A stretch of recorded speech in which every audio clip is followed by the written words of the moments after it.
আসসালামু আলাইকুম। আমরা এসেছি কন্যা সোনার চরে।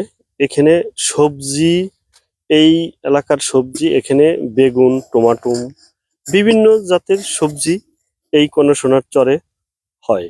এখান থেকে ঢাকা কারণ বাজারে এই সবজি বিক্রি হয়। তো এখানে আমি এখন এই সবজি চাষি এর সাথে কথা বলবো। সবজি চাষি মালিক এর সাথে, সে তার সাথে সে কিভাবে এই সবজি চাষ করে এবং কোথায় কোথায় বিক্রি করে আমরা তাদের কাছ থেকে জানার চেষ্টা করি। আমরা এখন কথা বলবো এই মাল্টি পদ্ধতি থেকে যে চাষি মালিক ভাই, সেই মালিক ভাইয়ের সাথে। মালিক ভাই কোথায় থেকে এই পদ্ধতি পেল, সেই জন্য তার কাছে এখন আমরা বলবো। ভাই বলেন, একটু যদি বলেন। প্রথম অবস্থা তো ভাই আমরা প্রথমত মাটিতে লাগাইতাম, কোনো মালচিং ব্যবহার করতাম না।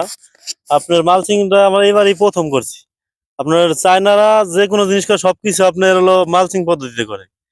আমাদের ওই পদ্ধতি দেখে আমরা এবার হলো প্রথম অবস্থায় মালচিং পদ্ধতি করছে। মানে আপনার আশা করি যে এমনি মাটির থেকে মালচিং পদ্ধতি অনেক ভালো হবে। আবার আপনার যেহেতু প্রথম করছে, আপনার আগে বলতে পারতেছি না কি প্রথম অবস্থায় কতটা লাভবান হবো।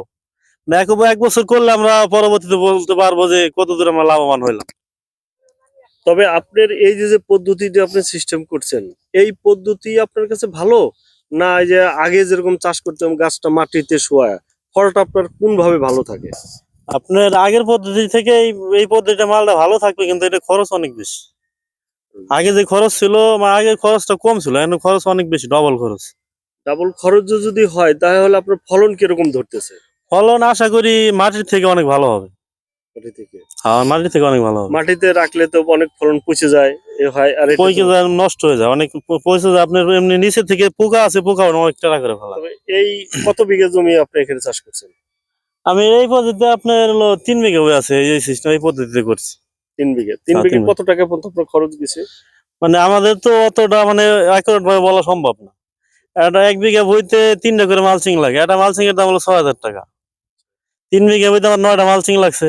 একটা মালচিং এর দাম হলো 6,000 টাকা করে। আপনি 6,000 টাকা? এখন আপনার এই মালসি হিসেবে কত টাকা বিক্রি করছেন এ পর্যন্ত? এটা আপনার এখন আমরা শুরু করি না, এই 2-1টা টমেটো কেবল পাকছে। বিক্রি না করে তো বলতে পারবো না। আচ্ছা, তাতে আপনি কেমন লাভের আশা করতেছেন? আশা করি মাটির থেকে ভালো হবে। ধন্যবাদ আপনাকে। তো দর্শক, আমরা দেখতেছি এরা যে চায়নায় যেভাবে পদ্ধতিতে চাষ করে, কিন্তু এরা সেই পদ্ধতি নিয়েছে আমাদের বাংলাদেশের মানুষ। এখন এরা আশা করতেছে যে এই মাল্টি পদ্ধতিতে ফলন ভালো থাকে, ফলন পচে না, এবং এরা সবটা ফলনই সুন্দরভাবে থাকে।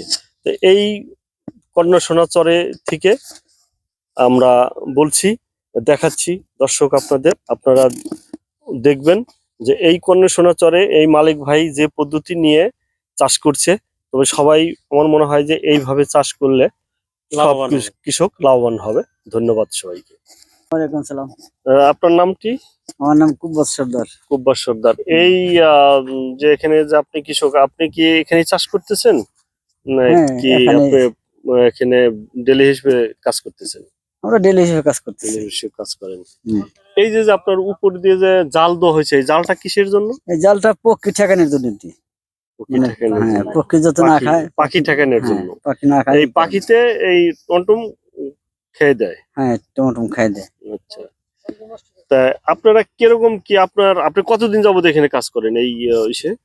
এই তো 2-3 মাস, আপাতত 2-3 মাস হয়েছে রেগুলার কাজ করতেছেন? হ্যাঁ, তাই এই পদ্ধতি কি ভালো?